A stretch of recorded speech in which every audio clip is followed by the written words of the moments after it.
Welcome to invention classes. आप सभी बच्चों का पुनः हार्दिक अभिनंदन। मैं दीपक शर्मा आप सभी को सच का अध्ययन करा रहा हूं बच्चों। ठीक है बच्चों, आज तक हमने पूर्व वाले क्लास के अंतर्गत हमें सभी विद्यार्थियों ने क्लासिफिकेशन वर्गीकरण के अर्थ के बारे में अध्ययन किया था कि वर्गीकरण जो क्या होता है उसके बारे में हमने जानकारी प्राप्त करी थी। इसकी सामान्य परिभाषाएं जो विद्वानों के अनुसार दी गई थी और इसके कुछ गुण यानी परिभाषाओं के अनुसार जो गुण व्यक्त होते हैं उन गुणों के बारे में हमने विस्तार पूर्वक अध्ययन किया था। आशा करता हूं आप सभी को क्लासिफिकेशन का वर्गीकरण का अर्थ या गुण समझ में आ चुके होंगे। अब गुणों के बाद हम जो आज अध्ययन करने जा रहे हैं आज वाली क्लास के अंतर्गत हम वर्गीकरण के उद्देश्यों के बारे में अध्ययन करेंगे कि इसके कौन कौन से उद्देश्य बताए गए हैं। यहाँ क्या हम ऐसे कह सकते हैं इसको कि वर्गीकरण जो किया जाता है किन उद्देश्यों की पूर्ति के लिए किया जाता है। सभी विद्यार्थी हेडिंग डाल लीजिए वर्गीकरण के उद्देश्य। वही हमारा 7वां अध्याय प्रारंभ चल रहा है, 7वें अध्याय की दूसरी क्लास चल रही है। तो हेडिंग हमारे आज की कक्षा की जो हेडिंग चलेगी वह हमारी है वर्गीकरण के उद्देश्य। वर्गीकरण के उद्देश्य, वर्गीकरण के कौन कौन से उद्देश्य बताए गए उन उद्देश्यों के बारे में हम जानकारी प्राप्त करेंगे। किसके कौन कौन से उद्देश्य है, किन उद्देश्यों के लिए किया जाता है। उद्देश्य को प्रारंभ करने से पहले आप बता तो हमारे चैनल को लाइक कीजिएगा, सब्सक्राइब कीजिएगा और बेल आइकन बटन को अवश्य दबाइएगा। ठीक है बच्चों, अपना हमारे बिंदु पर आते हैं कि वर्गीकरण के जो एम्स बताए गए हैं, क्लासिफिकेशन ऑफ द एम्स, कहने का तात्पर्य जो उसके उद्देश्य कौन कौन से उद्देश्य बताए गए हैं। सामान्य तौर पर इसके उद्देश्य है, उद्देश्य को 7 भागों में बांटा गया है। कितने भागों में बांटा है बच्चों? सामान्य तौर पर इसके उद्देश्यों को 7 भागों में बांटा गया है। तो लिखिए वर्गीकरण के निम्नलिखित उद्देश्य हैं।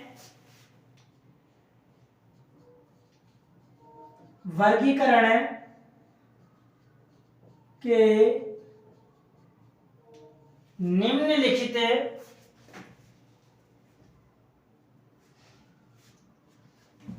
वर्गीकरण के निम्नलिखित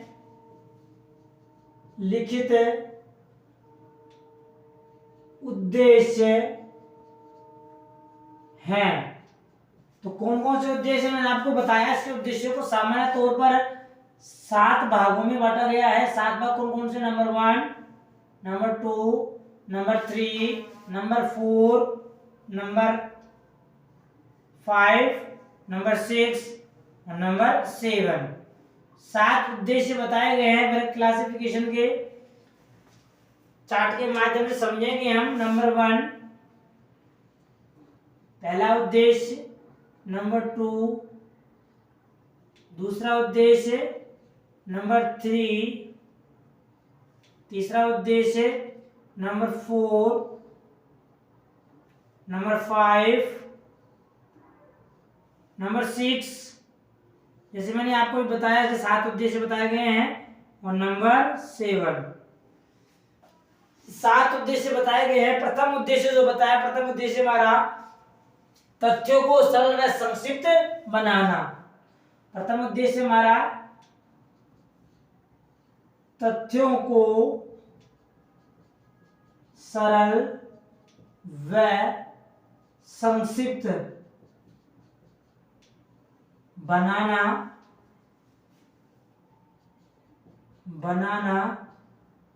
प्रथम उद्देश्य हो गया। दूसरा उद्देश्य बताया गया है कि समानता व असमानता के आधार पर तथ्यों को स्पष्ट करना। तो लिखिए सेकंड पॉइंट, पहले पॉइंट बिंदु बिंदु लिख लेते हैं, बिंदु के बारे में विस्तार से अध्ययन कर लेंगे। समानता व असमानता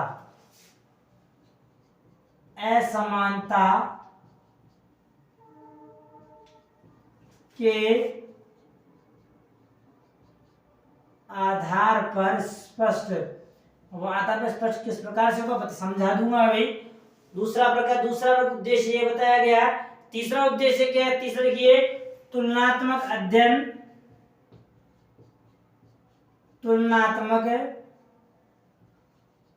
करना या अध्ययन में सहायक होना। ठीक है।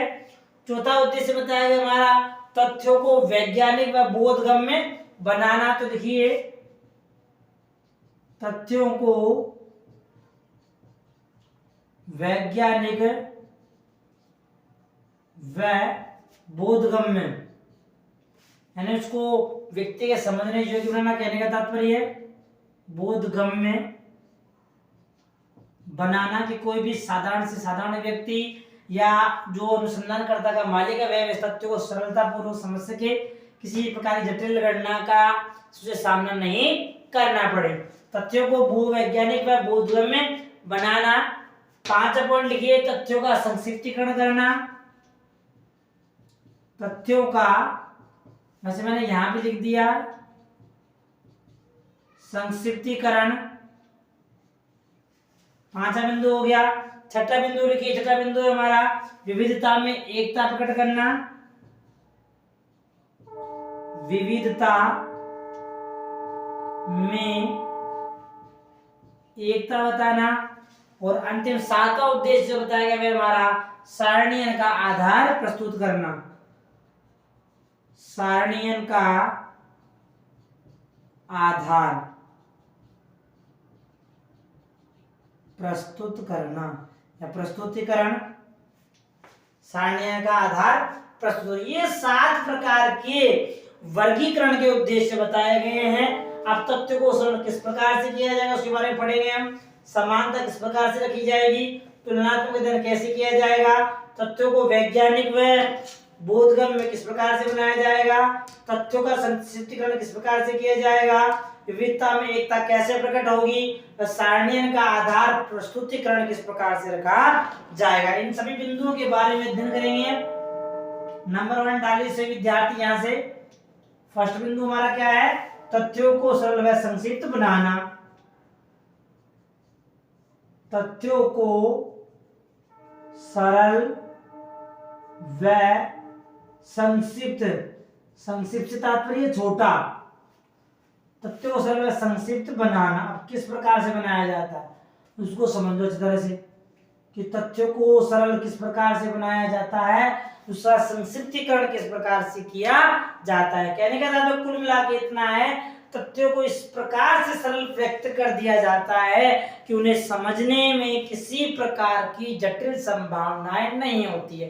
अर्थात उन्हें उन समंकों को विभिन्न विभिन्न वर्गों में बांट दिया जाता है, उनका क्लासिफिकेशन कर दिया जाता है ताकि व्यक्ति सरलता पूर्वक समझ सके। जैसे कि हमने माना किसी समूह के अंतर्गत महिलाएं व पुरुष एक साथ बैठे हुए हैं, तो यदि हमें उनका आकलन करना हो तो कर सकते हैं हम? नहीं। यदि उन पुरुषों और महिलाओं का क्लासिफिकेशन कर दिया जाएगा, उनको वर्गीकृत कर दिया जाएगा, तो उनको सरलता पूर्वक व्यक्ति समझ सकता है कि यार ये 30-40 तो पुरुष हो सकते हैं और 30-40 महिलाएं हो सकती है। इस प्रकार से का अंदर लगा। तो इसमें एक लाइन छोटी सी लिख लीजिए कि वर्गीकरण द्वारा समूहों को, वर्गीकरण द्वारा समूहों को, वर्गीकरण द्वारा जो हमारे समूह होते हैं उनके बारे में बताया गया है। वर्गीकरण द्वारा समूहों को सरल, समूहों को सरल, संक्षिप्त, सरल, संक्षिप्त एवं निष्कर्ष ज्ञात करने योग्य बनाया जाता है। निष्कर्ष ज्ञात करने योग्य बनाया जाता है। यानी समूहों को इस प्रकार से छोटा बनाया जाता है, सरल बनाया जाता है कि उनका सरल प्रकार से निष्कर्षीकरण भी हम कर सके। तो वही हमारा सरल संक्षिप्तीकरण हो गया। दूसरा बिंदु बताया गया हमारा समानता व समानता के आधार पर स्पष्टीकरण। दूसरा बिंदु क्या लीजिए यहां पर, समानता व असमानता। समानता व असमानता के आधार पर किस प्रकार से स्पष्टीकरण करेगा उसको लिख लीजिए कि कैसे स्पष्ट करता है समान व असमान गुणों के बारे में। तो लिखिए इसमें तथ्यों को समानता, इससे तथ्यों की समानता व असमानता, इससे तथ्यों की समानता व असमानता स्पष्ट हो जाती है, स्पष्ट हो जाती है। इसमें एक गुण वाले समूहों को, इसमें एक समान गुण वाले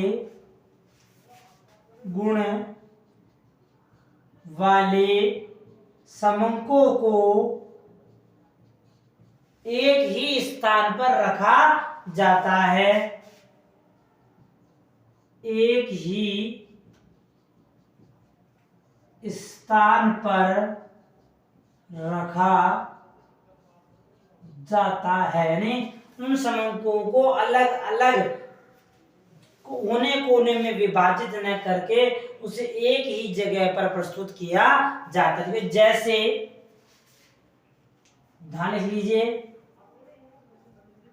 जैसे बताया गया है समानता समानता से, जैसे उत्तीर्ण व अनुत्तीर्ण, उत्तीर्ण अनुत्तीर्ण को, साक्षर निरक्षर को, साक्षर व निरक्षर जो हमारा पढ़ा लिखा व्यक्ति और अनपढ़ जो व्यक्ति है उन व्यक्तियों के मध्य में, और दूसरा कह सकते हैं विवाहित अविवाहित की में, विवाहित व अविवाहित, विवाहित व अविवाहित आदि जो गुण होते हैं आदि में एकता स्पष्ट होती है। आदि से समानता व असमानता,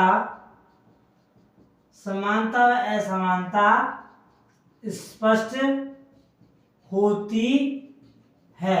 इन तथ्यों के आधार पर उसमें समानता व असमानता क्या होती है बच्चों, स्पष्ट होती है। अगला तीसरा गुण बताया गया है तुलनात्मक अध्ययन। अब तुलनात्मक अध्ययन कैसे, वो भी लिख लो थर्ड पॉइंट डाल के। तुलनात्मक अध्ययन, अब किस प्रकार से समूहों का क्लासिफिकेशन करने के आधार पर उनका तुलनात्मक अध्ययन संभव हो जाता है। तो कैसे होगा वो लिखिए कि जब तथ्यों को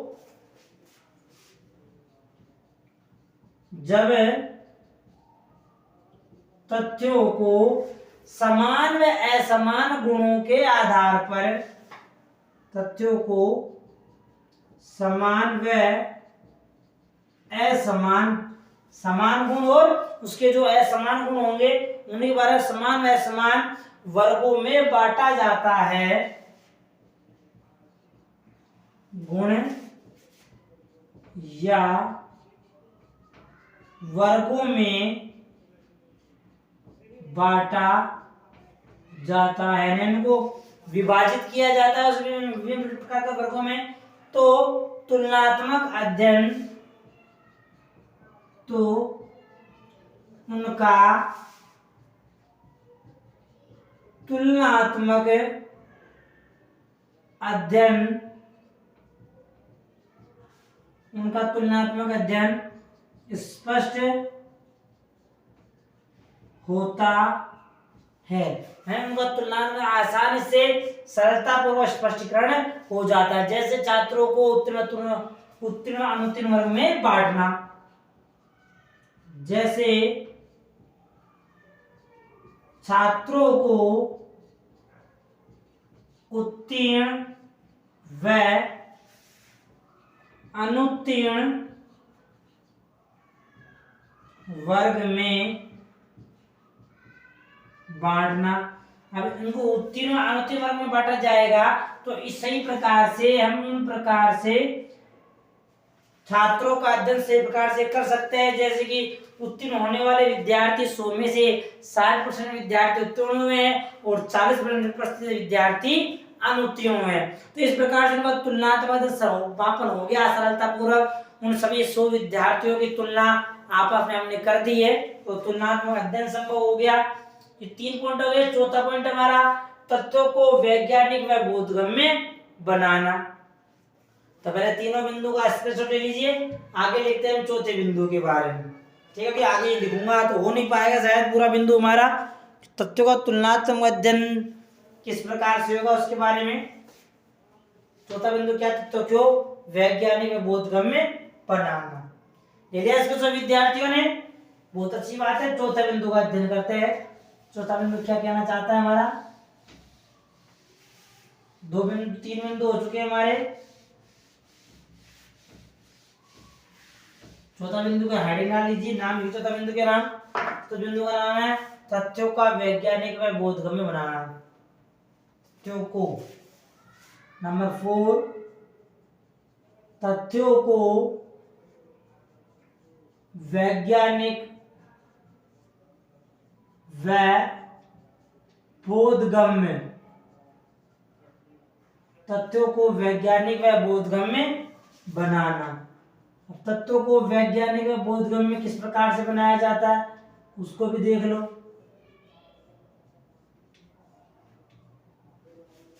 किस प्रकार से उनको वैज्ञानिक व बोधगम्य बनाया जाता है, तो इसमें लिखिए कि समंकों को वर्गीकरण की सहायता से, समंकों को वर्गीकरण, समंकों को वर्गीकरण की सहायता से, समंकों जो वर्गीकरण किया जाता है समंकों का सहायता से तथ्यों को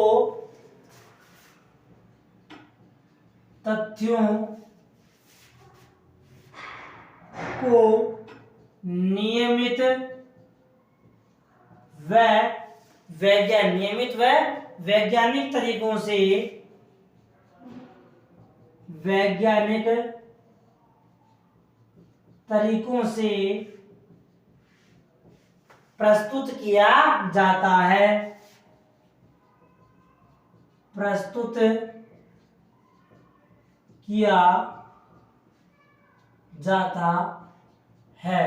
उन समंकों को वैज्ञानिक तरीकों से प्रस्तुत किया जाएगा। वैज्ञानिक तरीके से कैसे,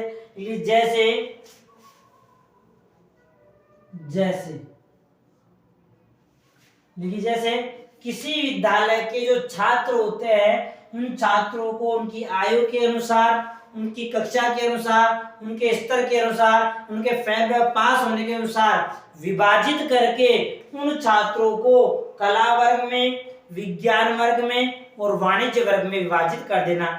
जैसे कि हम लोग कहते हैं कि जिस विद्यार्थी की परसेंटेज बहुत अच्छी बनती है उस विद्यार्थी को विज्ञान वर्ग में डाल दिया जाता है, उससे थोड़ी सी कम बनती है उसको वाणिज्य वर्ग में भेज दिया जाता है, जिस छात्र की प्रतिशत छोटी और कम बनती है उसे कला वर्ग में प्रेषित कर दिया जाता है 1% के मापन के आधार पर। तो यहाँ पर एक वैज्ञानिक विधि हो गई, एक तथ्यों को सरल बनाकर उनके सुव्यवस्थित तरीके से प्रस्तुत करना एक वैज्ञानिक या विज्ञान कहलाता है हमको हमारा। ठीक है, तो यहाँ वही चीज बताइए, जैसे किसी विद्यालय के छात्रों को, किसी विद्यालय के छात्रों को उनके प्राप्तांक के आधार पर, उनके प्राप्तांक के आधार पर उनके वर्ग का, वर्ग कौन सा, कला, विज्ञान और वाणिज्य वर्ग,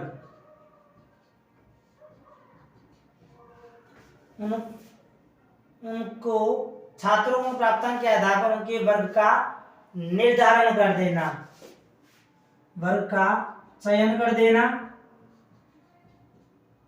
यानी सुव्यवस्थित कहने का तात्पर्य एक सुव्यवस्थित तरीका हो गया, यानी सबसे अधिक परसेंटेज बनी है, अधिक प्राप्तांक प्राप्त किया है तो नंबर उनके विज्ञान दिला दी उसको, थोड़ी सी कम प्रतिशत बनी है तो उसको वाणिज्य दिला दी, और उससे थोड़ी सी कम बनी है तो उसको कला दिला दी। तो ये वैज्ञानिक तरीके से उनका प्रस्तुतिकरण हो गया।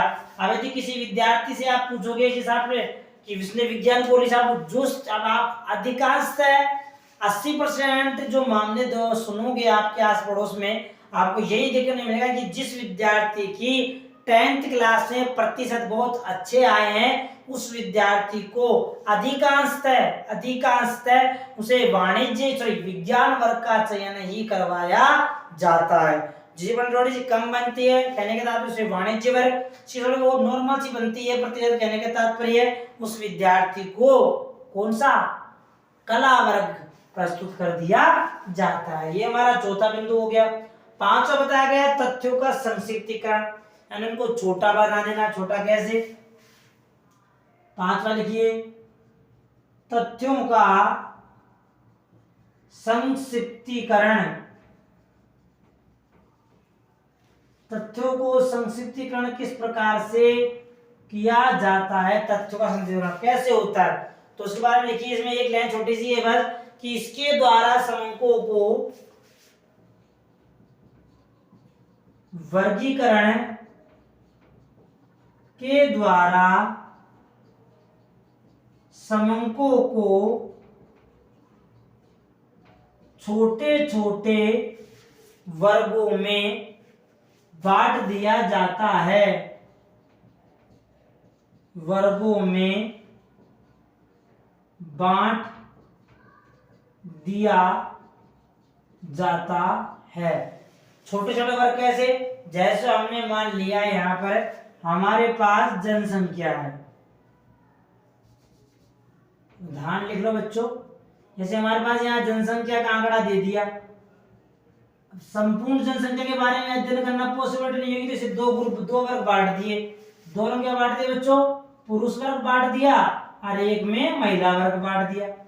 ठीक है, इसी प्रकार पुरुष के अंतर्गत दो बांट दिए, एक तो 18 प्लस और एक 18 माइनस। महिलाओं में हमने बांट दिए दो वर्ग, 18 प्लस और 18 माइनस, नहीं वयस्क और अवयस्क कह दिया। आयु कहने का तात्पर्य इस प्रकार से उनका वर्गीकरण कर दिया है। क्या कर दिया गया बच्चों? उनका वर्गीकरण कर दिया गया, तो उनको समूह कर दिया। आंकड़े के पास अब छोटे आंकड़े हो जाएंगे, संक्षिप्त हो जाएगा जनसंख्या, ये छोटे छोटे आयु में बढ़ जाएगी। यहाँ पर समझ आ गया संख्या कैसे होगा? इस प्रकार से संक्षिप्तीकरण होगा। छठा बिंदु हमारा विविधता में एकता। विविधता में एकता कैसे बसे वो भी जान लीजिए लाइन के माध्यम से। छठा बिंदु लिखिए विविधता में एकता। विविधता में एकता। अब विविधता में एकता किस प्रकार से होगी उसको भी समझ लो। कहने का तात्पर्य बहुत सारे वर्ग बन जाने के बावजूद भी उन सभी वर्गों को जनसंख्या में विभाजित कर देना, यानी ये सभी तथ्य मिलकर कहलाएंगे बच्चों जनसंख्या। यानी विभिन्न वर्गों में बटे होने के बावजूद भी उनमें यूनिटी एक जनसंख्या की पॉपुलेशन ही कहलाएगी। हो 4 लाख इसका, 8 लाख इसका, 2 लाख इसका, 3 लाख इसका। अब इन सब का जो टोटल होगा 24 लाख, 15 लाख, 10 लाख जो भी होगा कहलाएगी हमारी पॉपुलेशन, अर्थात जनसंख्या ही कहलाएगी, एकता कहलाएगी हमारी विभिन्न वर्गों में बढ़ जाने के बावजूद। तो इसमें एक लाइन लिख लीजिए कि इसकी सहायता से समान समंक, इसकी मतलब वर्गीकरण की सहायता से, ठीक है, इसकी सहायता से समान जो समंक होते हैं, एक समान कहने का तात्पर्य है एक समान जो समंक होंगे वो एक स्थान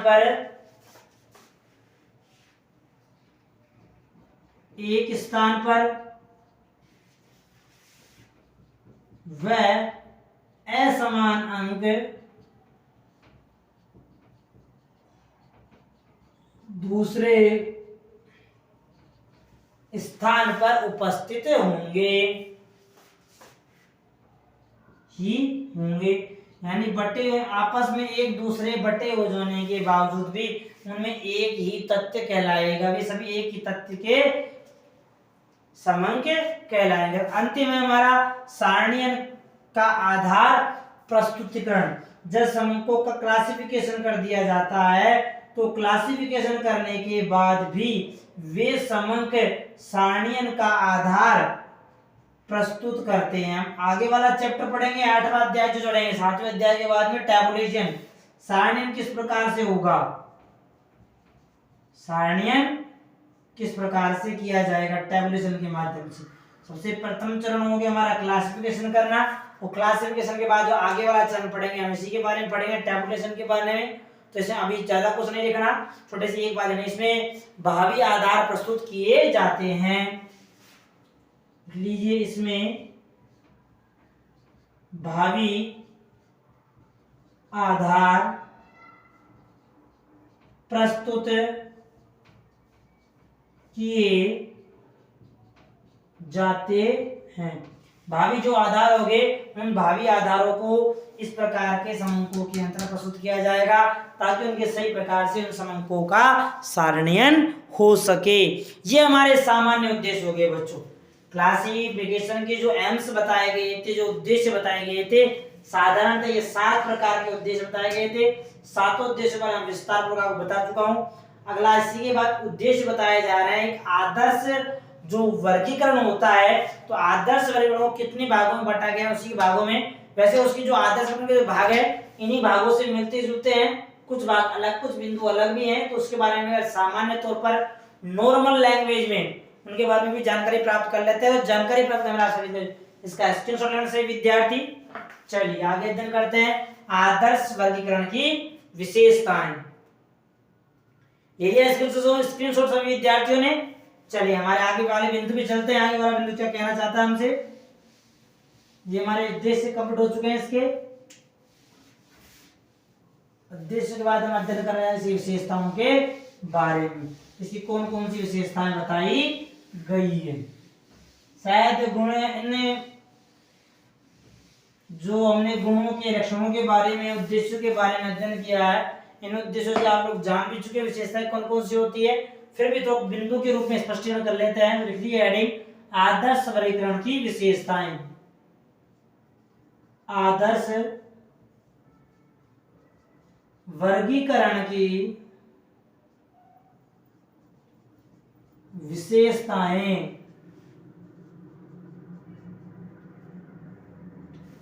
आदर्श वर्गीकरण की कौन कौन सी विशेषताएं होती है। वैसे इन्हीं उद्देश्यों से मिलती जुलती हैं विशेषताएं, फिर भी वो कुछ विशेषताओं का अध्ययन कर लेते हैं। सामान्य तौर पर इसकी विशेषताओं को भी 7 भागों में बांटा गया है। तो लिख लीजिए इसकी निम्नलिखित विशेषताएं हैं। इसकी भी निम्नलिखित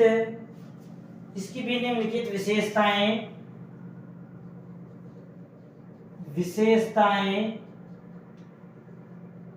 हैं।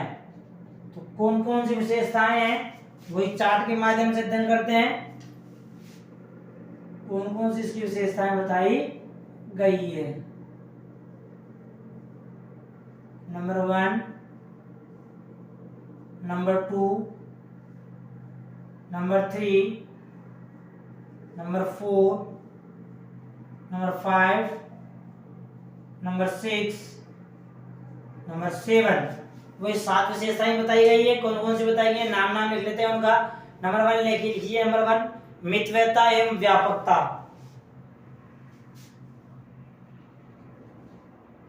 मितव्ययता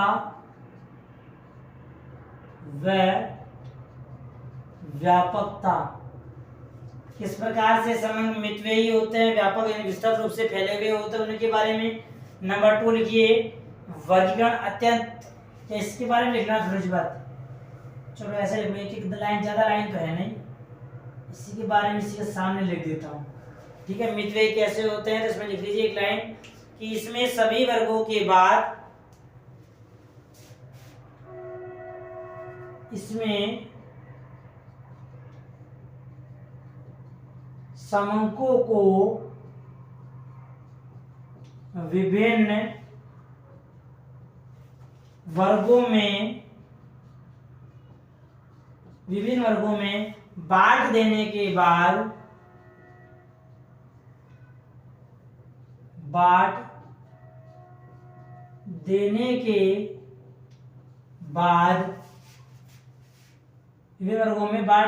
बाद जो समंक शेष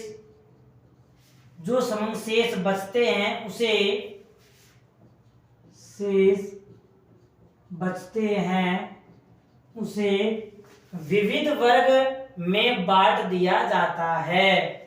उसे विविध वर्ग में बांट दिया जाता है, यानी अलग से स्पेशल को दूसरा उसका वर्ग बना दिया जाता है और उस वर्ग के अंतर्गत उसको बांट दिया जाता है। पहला हो गया हमारा। दूसरी विशेषता क्या बताया गया, ये लिख लीजिए, वर्गीकरण अत्यंत स्पष्ट होना। यानी हमारा जो वर्गीकरण कैसा होता है बच्चों, वर्गीकरण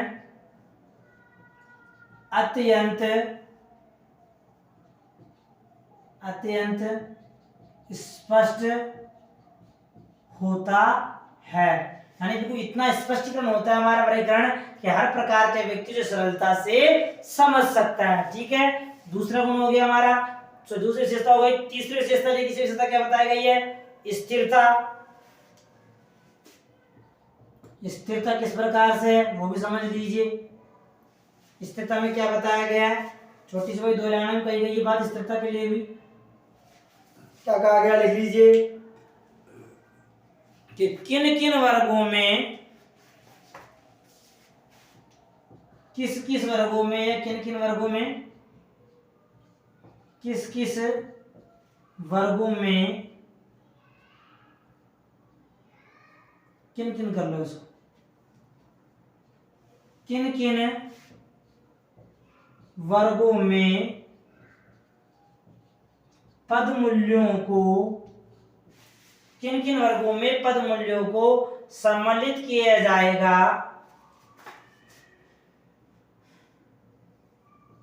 सम्मिलित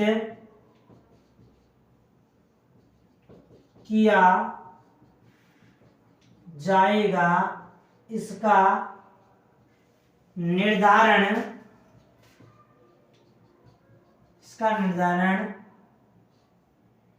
निश्चित व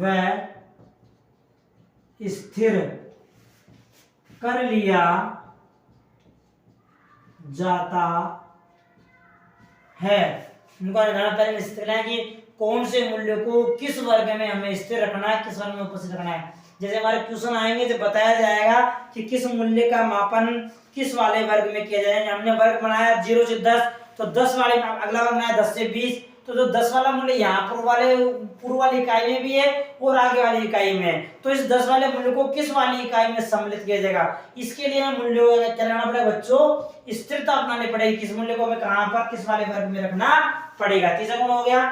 चौथी विशेषता लिखिए, लोचशीलता होना। चौथा गुण क्या बताया बच्चों, लोचशीलता। लोचशीलता के लिए क्या कहा गया, पद जो समंक होंगे इस प्रकार से लोचशील होने चाहिए कि उन्हें किसी भी वर्ग में जब सम्मिलित किया जाएगा तो किस वर्ग में सम्मिलित करना है, किस में नहीं करना है, उन्हें घटाया और बढ़ाया जा सके, इतने लोचशील समंक होने चाहिए हमको। इसमें लिख लीजिए, वर्ग इस प्रकार के होने चाहिए, वर्ग इस प्रकार से बने हो कि उनमें पद मूल्यों को घटाया व बढ़ाया जा सके। उनमें पद मूल्यों को घटाया व बढ़ाया जा सके। यानी जो भी मूल्य को बढ़ाना घटाना हो किसी पद मूल्य में अंतर सम्मिलित किया जा सके, वे लोचशीलता कहलाती है हमारी। यानी कोई भी समंक, कोई भी बिंदुओं को परिवर्तित कर दिया जाता है, यदि वो सरलतापूर्वक परिवर्तित हो रहे हैं तो उनमें यह कहा जाता है उनमें लोचशीलता पाई जाती है। ठीक है, पांचवा पॉइंट लिखिए। पांचवा पॉइंट क्या है, सजातीयता। यानी उन समंकों में, वे जो हमने समंक आपस में समंकों के जो वर्ग बनाए हैं उन वर्गों में एक ही जाति के वर्गों के मूल्यों को सम्मिलित किया जाना चाहिए। समान जाति के मूल्यों को एक वर्ग में रखना, एक वर्ग में ही रखना। हैं समान जाति के हैं, समान जाति से है उसके वर्ग से लिया गया है। यहाँ पर जाति से तक लिया बच्चों, वर्ग से लिया गया। समान जाति के पाए गए हैं तो उन्हें एक ही वर्ग में सम्मिलित करना चाहिए, विभिन्न विभिन्न प्रकार के वर्गों में सम्मिलित नहीं करना चाहिए। सजाती हो जाएगी हमारी। अगला पॉइंट लिखिए, छठा पॉइंट क्या बताया गया है? छठा पॉइंट बताया गया है अनुसंधान के उद्देश्य, अनुसंधान के उद्देश्यों के, अनुसंधान के उद्देश्यों के अनुरूप होने चाहिए। अनुसंधानों के उद्देश्यों के अनुरूप कैसे होंगे वो भी समझ लो। चलो, जैसे कि मैं चाहता हूं किसी फैक्ट्री, किसी क्षेत्र के श्रमिकों के बारे में, श्रमिकों की आर्थिक स्थिति के बारे में जानना चाहता हूं, तो श्रमिकों की आर्थिक स्थिति कैसे पता लगेगी? उनकी इनकम के माध्यम से। तो किस श्रमिक को कितना पैसा मिल रहा है उसके मापन के आधार पर मैं उस श्रमिक की आर्थिक स्थिति का अध्ययन कर सकता हूं। तो यानी कहने का तात्पर्य यह है कि अनुसंधान में जिस उद्देश्य के लिए कार्य किया जा रहा हो उसकी निश्चितता होनी चाहिए और उसमें जो संबंध एकत्र किए जा रहे हैं उसी से संबंधित किए जाने चाहिए। तो उदाहरण, एक उदाहरण लिख देता हूं, उस उदाहरण समझ में आ जाएगा। जैसे श्रमिकों की आर्थिक स्थिति के लिए, श्रमिकों की आर्थिक स्थिति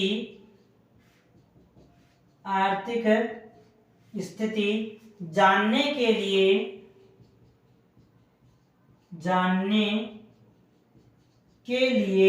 श्रमिकों की आर्थिक स्थिति जानने के लिए क्या करना चाहिए बच्चों?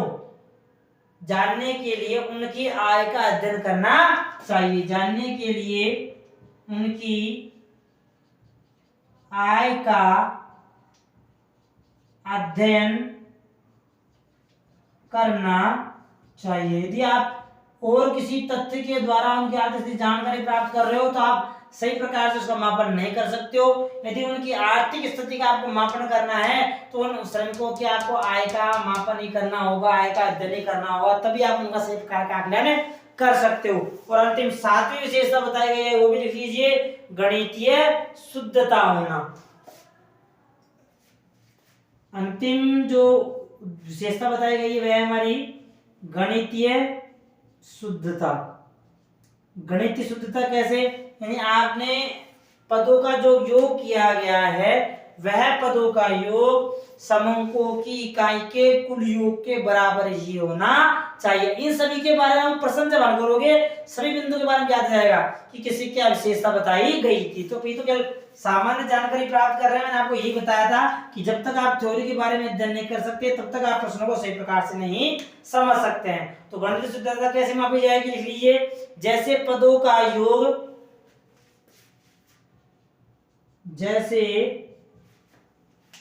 पदों का योग इकाइयों की संख्या के योग के, इकाइयों की संख्या के योग के बराबर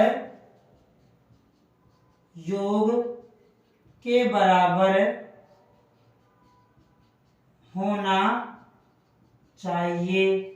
उनका जो भी योग है यदि उनके बराबर उसका मापन आया है तो इसका मतलब है आपने जो योग किया है वह बिल्कुल सही है। यदि वो दोनों का योग बराबर नहीं आ रहा है तो आपका योग गलत है, गणितीय शुद्धता खंडन हो जाएगा। तो ये इस कुल 7 प्रकार के उद्देश्य बताए गए थे। यानी हमारे उद्देश्य कंप्लीट हो चुके हैं। अब आगे जब हम अध्ययन करेंगे इसकी रीतियों के बारे में अध्ययन करेंगे कि इस वर्गीकरण के लिए कौन कौन सी रीतियां प्रयोग में काम में ली जाती है। तो आज के लिए इतना ही, मिलते हैं अगले आने वाले क्लास में। तब तक के लिए हमारे चैनल को सब्सक्राइब कीजिएगा, लाइक कीजिएगा और बेल आइकन के बटन को अवश्य दबाइएगा और कमेंट के माध्यम से हमें अवश्य बताइएगा आपको हमारा चैनल, हमारे टॉपिक क्लासेस कैसी लग रही है। ठीक है बच्चों, मिलते हैं आगे आने वाली क्लास में। इसका स्क्रीनशॉट लेना सभी विद्यार्थी एक बार ले लिया स्क्रीनशॉट सभी विद्यार्थियों ने? चलिए बहुत अच्छी बात, वेरी गुड।